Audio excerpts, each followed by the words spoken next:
Episode number 37 of Making the Case.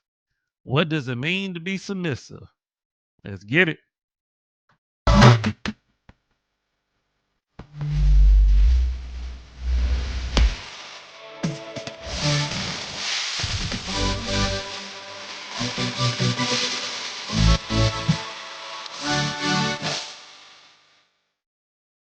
Hey, welcome back to another episode of Making the Case. Episode number 37. Hey, glad you could tune back in, man. I am your host, no other than Dr. Jacob Isom, educator, author, speaker, entrepreneur, content creator, father, counselor, because I feel like, anyway, I don't even want to get into that. But thank you for tuning in once again to another episode of Making the Case. For those of you that are new to the channel, Making the Case is where I take a topic, either your choosing or mine, and I make my case of whether I believe something is yay or nay, whether it is or it ain't, you know, however you want to look at it, based on the research. Okay. Of course, I add my opinion to it, but my opinion is going to be based on the research nonetheless. All right. So of course, we got another great episode and a great topic for you. Hopefully, I don't disappoint.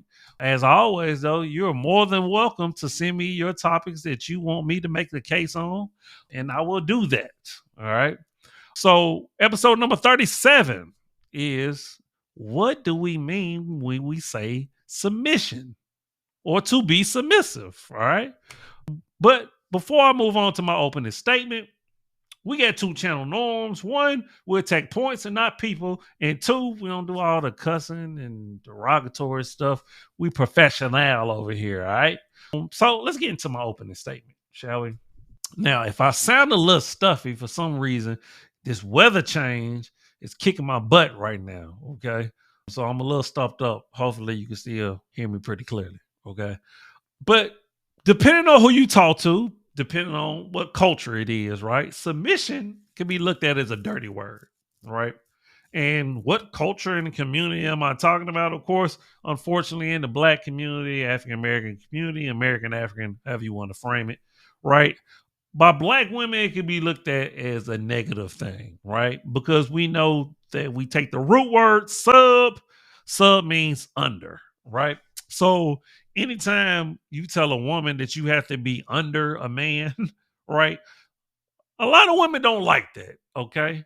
But unfortunately or fortunately, in our life, we have hierarchy, right?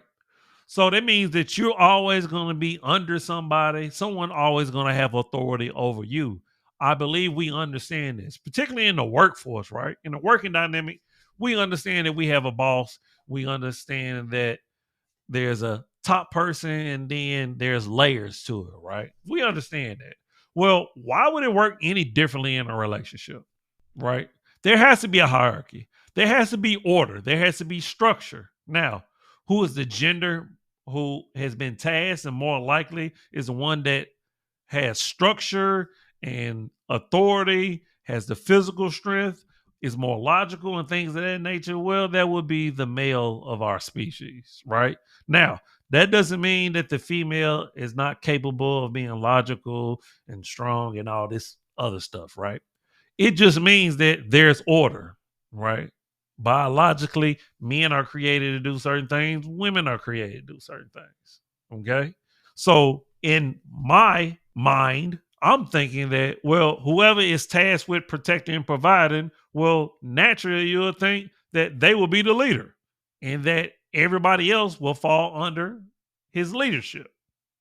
Okay. So, when we say submission, we're talking about someone who understands a pecking order. We understand that submission means someone who's going to follow the lead. All right.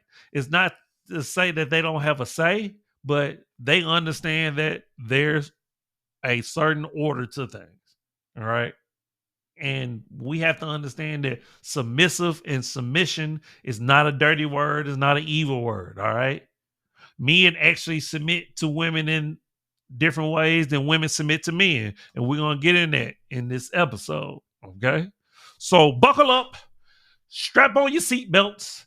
Because I got three pieces of evidence for you to show you or to inform you, make my case on what submission actually is. All right. So without further ado, let's get into our first piece of evidence. All right. So for my first piece of evidence, what I'm going to do is I'm going to come at you from a biblical standpoint. Yes, I know. Now, I will full disclosure, I would tell you, me, myself personally, I'm not a religious man, but I understand a lot of people are. So this is quote unquote a Christian nation. So a lot of people subscribe to the Bible. A lot of people believe in God and Jesus. And even if you don't, a lot of people, at least are believers, right? Whether that's Christianity, Islam, Judaism, what have you, right? So I'm gonna come at it from a religious standpoint because I'm going to show you what it actually says in the Bible from a religious standpoint of what submission is. Okay, a lot of us has heard of God, man, woman, and child, right? That's the order which speaks to submission, right? So we're going to quote some scriptures for you. We're going to show you what the Bible says about submission. All right. And it's going to make a lot of sense to you. So without further ado, let's go ahead and get into it. So the name of this site is called Got Questions. So they answer based on the Bible, right? Or they answer questions using the Bible, I should say. All right. So the question is, according to the Bible, to whom are we to be submissive and why? All right. So that is the question that is being answered. So let's see the answer.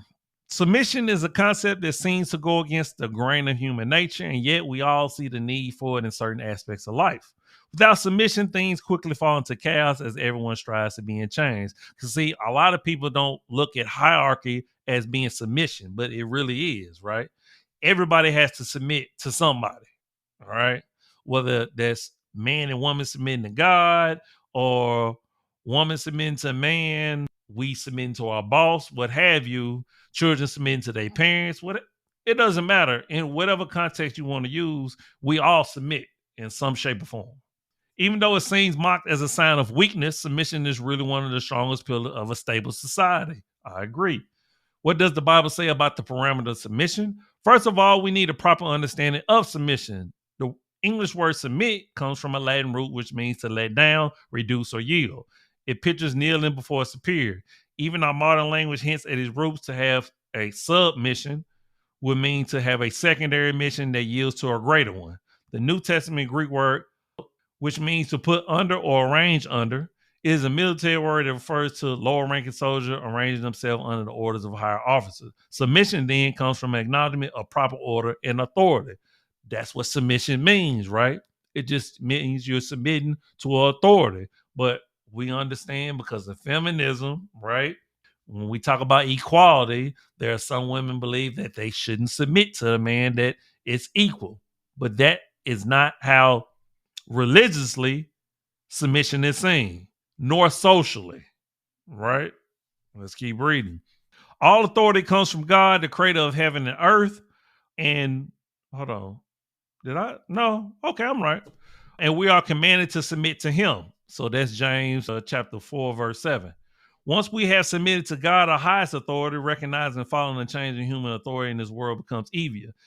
David respected King Saul's authority as the one God had anointed. Daniel respected King Darius' authority. Reminds us that all things are from God, through God, and to God. So he is the highest authority, right? People have no problem with submitting to God, right? Jesus himself recognized God's authority and was submissive to it. And John chapter 4, verse 34, Jesus said his purpose was to do the will of him who sent me and to finish his work. I seek not to please myself, but him who sent me. Jesus' entire life was one of submission to the Father, culminating with his great prayer of submission just before his death. My Father, if it is possible, may this cup be taken from me, yet not as I will, but as you will. If we will be disciples of Christ, we must submit to Christ's authority, just as he submitted to his Father. This brings us to the more common question. To whom are we to submit? When and why?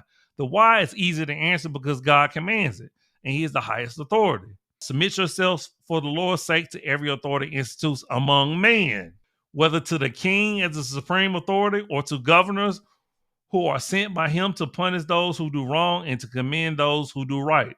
Since all authority comes from God, we are to submit to anyone. We're to submit to anyone who is placing authority over us. Let me repeat that. Since all authority comes from God, we are to submit to anyone who is placed in authority over us. See, the pastor and the preacher get submission. Your boss gets submission. But somehow in relationships, it's not seen as such. Interesting. In so doing, we submit to God. Likewise, to rebel against those in authority is tantamount to rebelling against God. These are not my words. Okay? That is one reason why Christians through the ages have allowed themselves to be martyred rather than take up arms against the state. Wives are to submit to their husband as an act of reverence and worship to God. And that's Peter chapter 3, verse 1 through 6. The example Peter gives of Sarah and Abraham points to a time when Abraham told her to lie in order to protect himself. Even though it looked like she was putting herself in harm's way, she submitted and God worked to protect her. Peter said this kind of submission will be used by God to win over a disobedient and faithless husband. Let's keep reading. See, now we're getting somewhere, right? Young men are to submit to their elders, showing reverence for their age and wisdom. This is carryover from the command given to children. Honor your father and your mother. That's submission. Parents are entrusted with the responsibility to raise and train their children, and children are to honor and obey their parents. Obeying and honor elders and recognize they know more than we set the struggle for a good society. I show reverence to elders. I submit to their wisdom. Now, to me, that is the natural order of things. Forget religiously, right? It's the natural order of things to me. But that's just my take on it. But religiously, it's also the same take. Where am I at? I think I lost. Christians are told to submit to one another out of reverence for Christ. This prevents selfish pride and fits well with the command to consider others better than yourself. If our purpose on earth is do the will of God, then submitting to someone else becomes an act of trust in God. We naturally look out for our best interest, but if we trust God to take care of us, then we are free to take care of others. That's a head scratcher right there. And by the way, I agree with all this. Why can't we take care of each other? Why can't we submit to each other? Interesting. Our service to our employers are also fit into the submission framework. In Ephesians says we should obey our master just as we would obey Christ, to do it wholeheartedly as if we are serving the Lord. The reason in verse 8 is that you know that the Lord will reward everyone for whatever good he does, whether he is slave or free. Everything comes back to recognizing God's authority and control over our lives. Now, the only thing that slave word, yeah, that triggers people, right?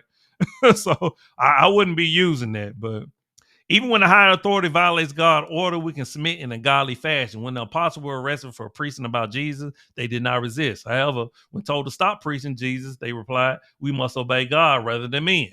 They appealed to a higher authority and continued to preach Jesus openly, even though it led to persecution. In some cases, they saw God bring miraculous deliverance. In others, God allowed martyrdom.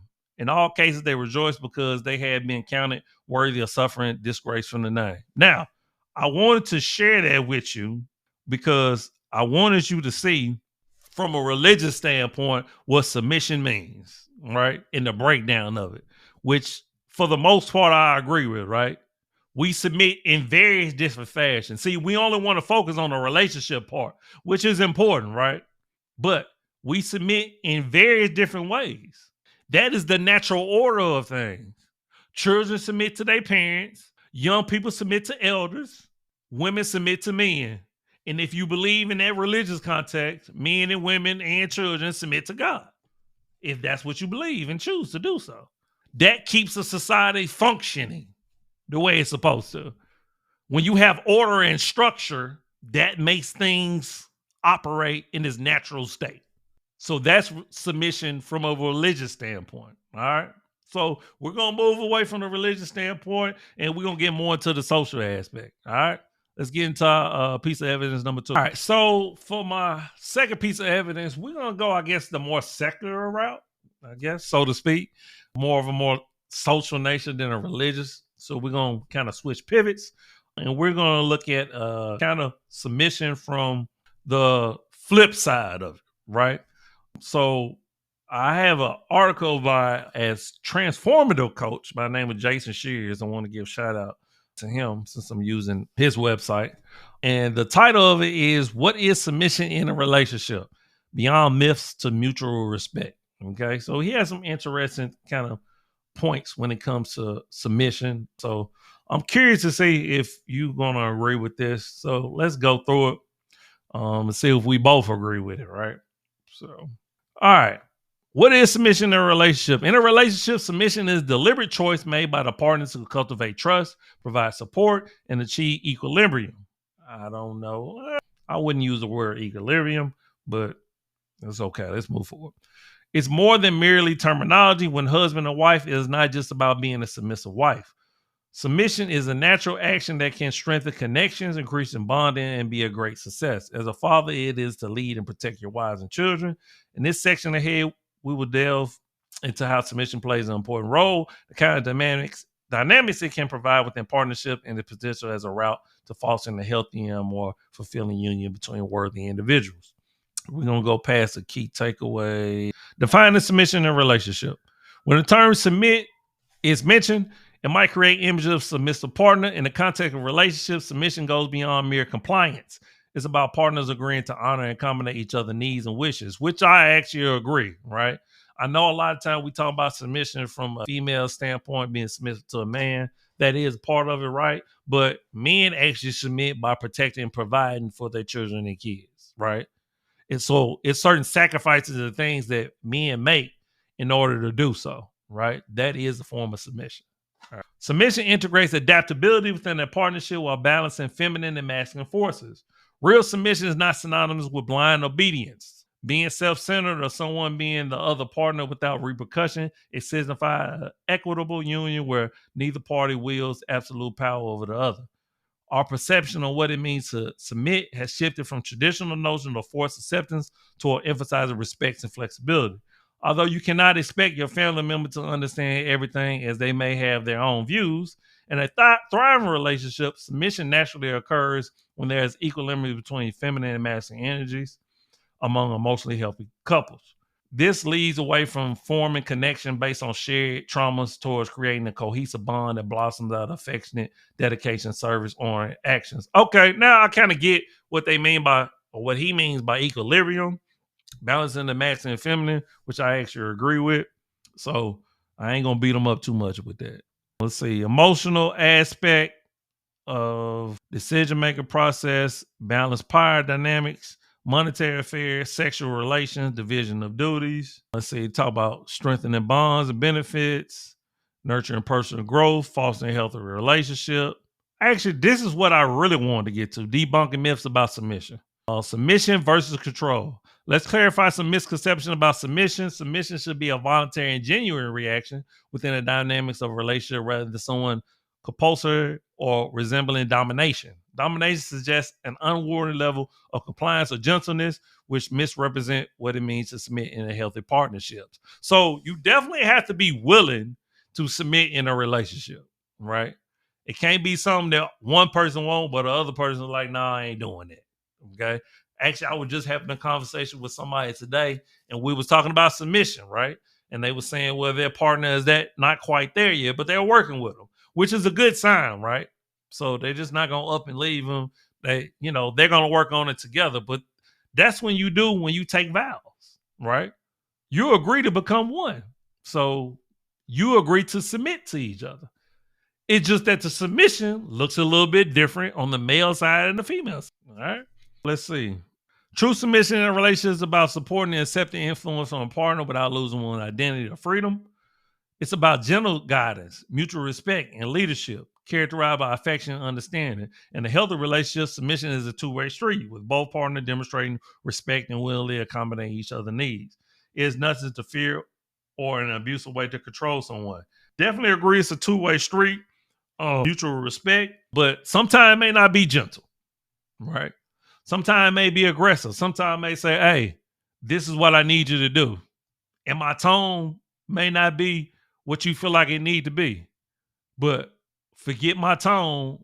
I want you to hear the message. All right. So sometimes we can get kind of lost in how a man say things versus what he asking you to do. Okay. So keep that in mind. Let's see if it's anything else I want to really touch on. Boundaries are important, most definitely. Let's read this summary and then we'll wrap it up.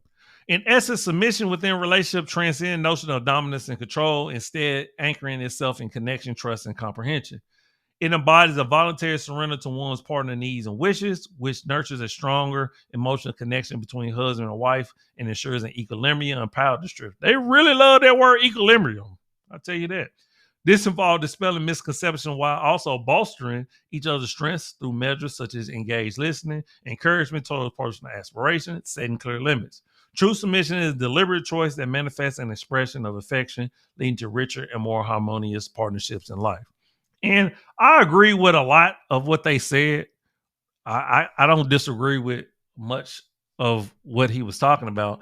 But I will say when it comes to submission, right, in a relationship, two people have to understand that they're coming together for a common goal, right? It's not no I, it's we. So when it comes to finances, when it comes to parenting, when it comes to many different aspects, is we. So we got to look out for the betterment of we. Okay. Now, the I come in when you say, I want this pair of shoes, right? I want to eat this for dinner. Okay. That's when the I come in. But when it comes to the major stuff and things that's going to strengthen a relationship, keep us closer, keep us long lasting, it's always we. And so you got to understand that you got to submit to the greater good, which is a perfect segue into my third piece of evidence. I got a treat for y'all. All right.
You submit, in a marriage, but to what?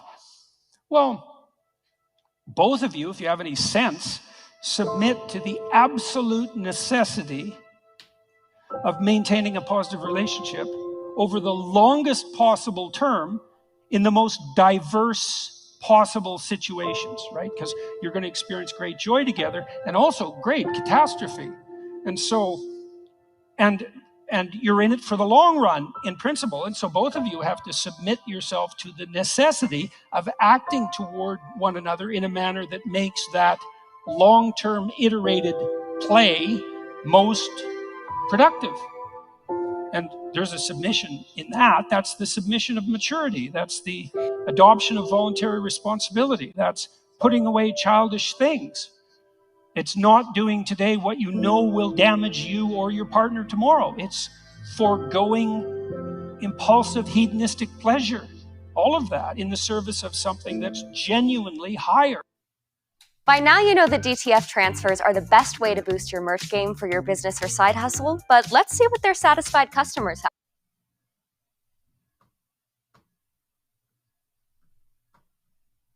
All right, there you have it. My last piece of evidence on does submission means?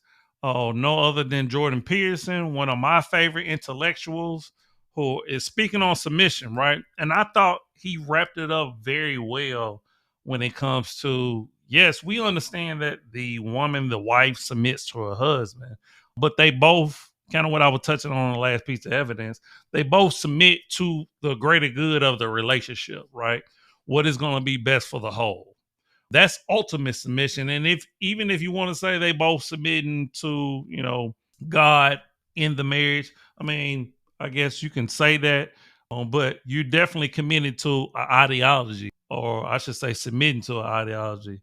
You're both understanding that without two people coming together and compromising, sacrificing, communicating, and things of that nature, that submission doesn't mean a thing. But ultimately, those things are submission, right? Sacrifice, communication, all those different aspects. So let's just get into our opening statement. My closing statement. So I came at you from three different aspects, at least two different aspects, right? When it comes to submission, we definitely talking about the religious aspect of submission, and then we get to the more social aspect. I'm curious to see your thoughts on whether or not you agree with the definition of submission, right? Or what submission looks like. Now, I will say this: submission will look differently in different cultures, right? In some cultures, they're a little more stern and serious about submission. Okay. It is more focused on the woman. I think this standpoint, when it comes to submission, doesn't get talked about much, right? The whole idea of people are submitting to each other. The woman is submitting, they're both submitting to God. I think we've heard that aspect, but whole idea of submitting to the relationship, right, as a whole, we don't talk about that when it comes to submission. So I want to run that by you. So hopefully you kind of get an idea, or not to change your mindset or your thought process, but just give you a different perspective of what we mean when we say submission. Okay. Because it's not this evil, dirty word that a lot of women are speaking on. It's definitely a great thing for society. It's a great thing for your relationships if you both have the understanding. So this conversation was to give you that understanding, that different perspective. Okay. So we're going to wrap up today's episode. Hopefully you got something from it. As always, please send me any ideas and I'll make the case on it. You already know you can go to my websites, get the merch, the books. The link's going to be in the description. Cash App if you'd like to help support the channel. My social media handles as well, okay? As always, I'm you, you are me. Love, always love, eternal. And remember, the worst thing you can do is lie to yourself, and I think I made that case, baby. All right? One love. Peace.